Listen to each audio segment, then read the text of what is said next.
This video isn't for Tera lovers. This video is not for Tera haters. This video is made for gamers that want to discuss the pros and cons of one of the original pioneers to true action combat MMORPGs. Let's get straight to the point. We're going to talk about Tera, the exiled realm of Arborea. To be blunt, the game never had a chance. When the Korean version of the game launched in 2011, Bluehole Studios had already been convicted of stealing trade secrets by Korean appellate court. NCSoft claimed that several former employees quit the company and went on to found Bluehole Studios. They claimed that the assets that the studio stole were going to be utilized to create Lineage 3.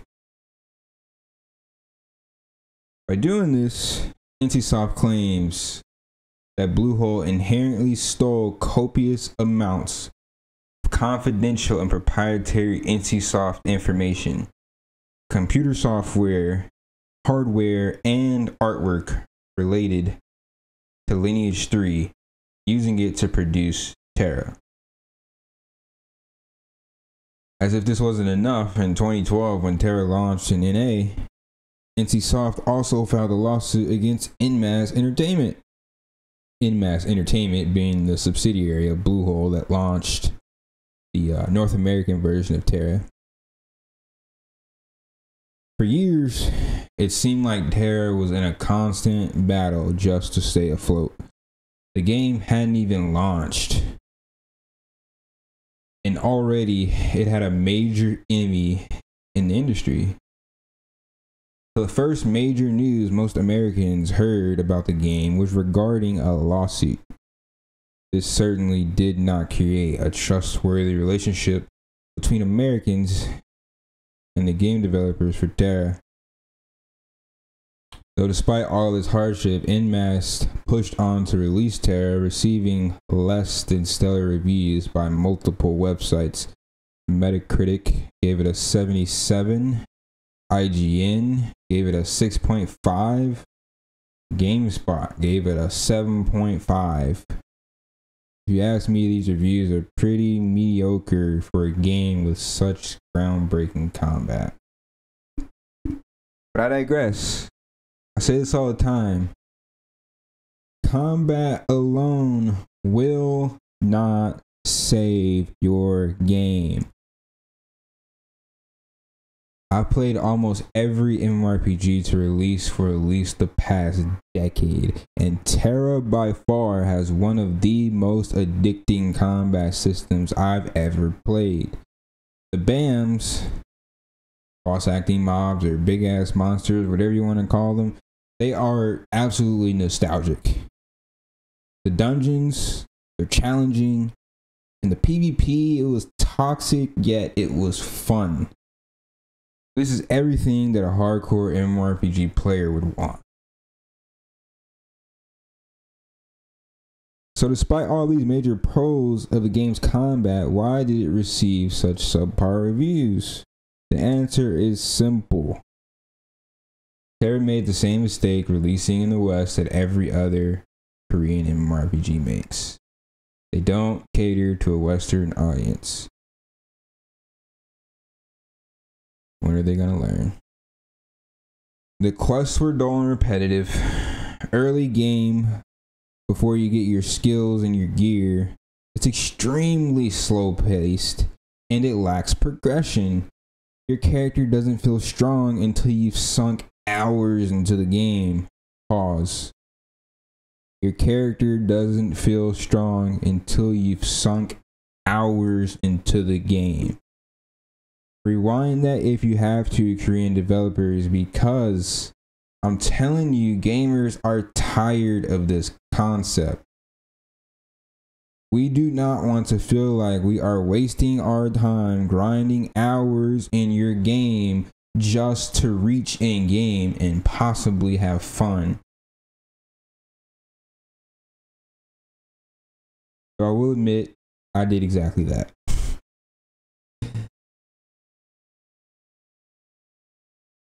I spent well over 6 years playing Tera just to watch the game die a slow, painful, agonizing death. It even ended up in Gameforge's hands. Now, you know, when a game is published by Gameforge, it's either dead or a cash grab pretending not to be dead. Let's get talking about the pros and the cons of Tera. The pros: its action combat was top tier. The game combined a traditional skill system with an aim targeting system. The skill trees allow customization of your build through glyphs, providing a nostalgic yet unique RPG feeling. Players that progressed their gear clearly stood out from those that didn't in both PvE and PvP. Dungeons were skill-based, requiring strategy and tactics. The cons: the game was absolute RNG hell. Hitting plus 12 masterwork was rewarding yet agonizing. And though the game had a lot of content, most of it was useless, or it was phased out after new patches. There are far too many female classes, or female only classes I should say. The smaller characters received a smaller hitbox, which means that most competitive players were pigeonholed into playing lollies, Ellens to be exact. And this next one's gonna hit hard.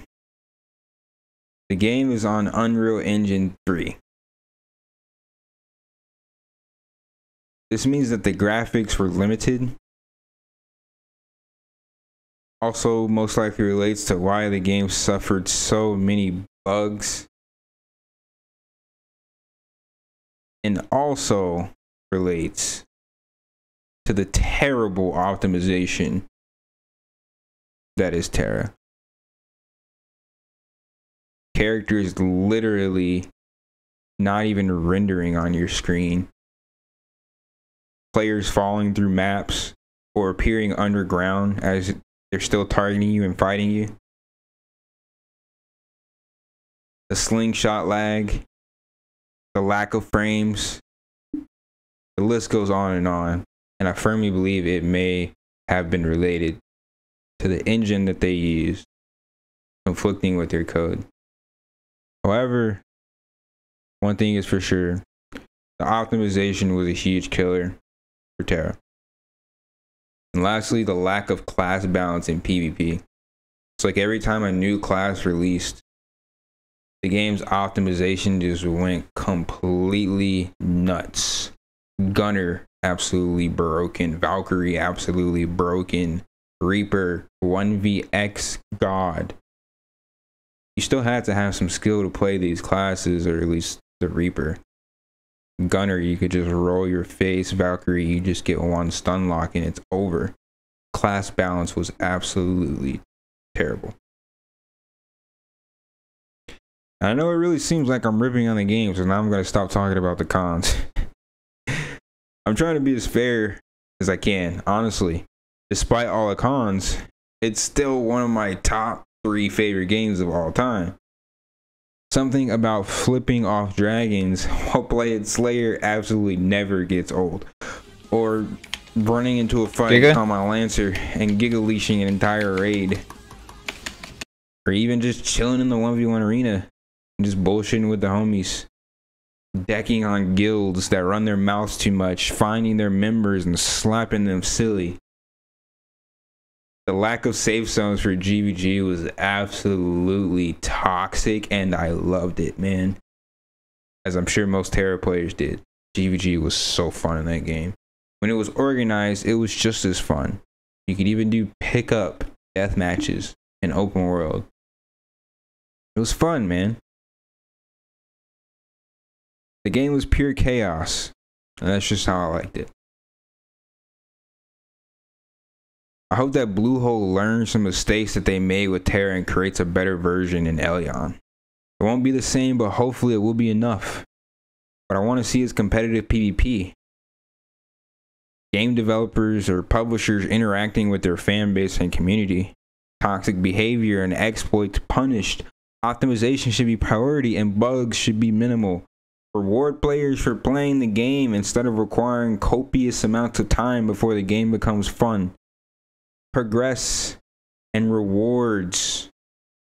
Progress and rewards are literally the biggest takeaway from what I'm saying. When gamers are rewarded for playing, they are happy. And I don't mean just handing players free stuff, World of Warcraft, but just providing some gain for the time spent in the game.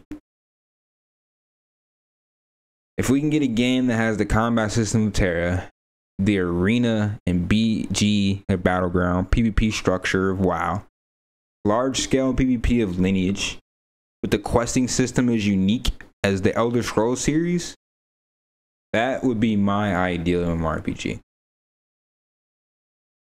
The reason Tera never stood a chance is because it lacked in every aspect of the game outside of its combat and its aspects related to its combat. Tera never stood a chance because the community did not trust the game, because from the beginning it faced a lawsuit. Tera never stood a chance because the developers did not do enough to listen to their player base. They did not do enough to interact with their community.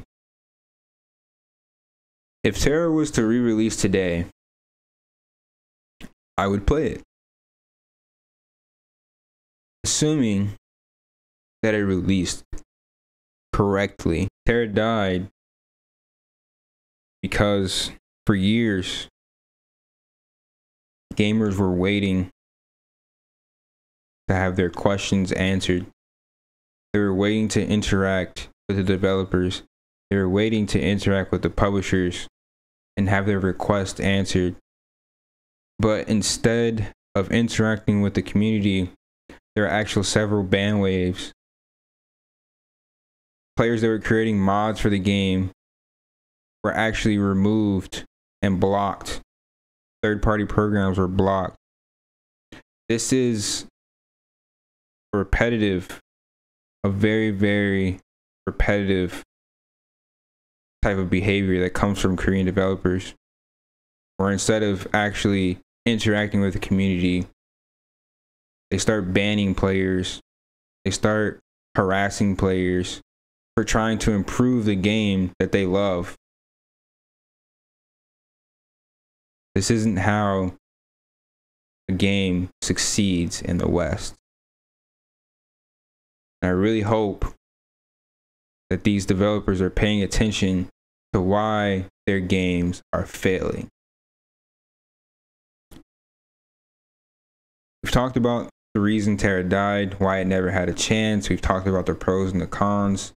There's very little left to be said. I still love the game. And next video, we're going to talk about BDL. Thank you all for watching. It's been real.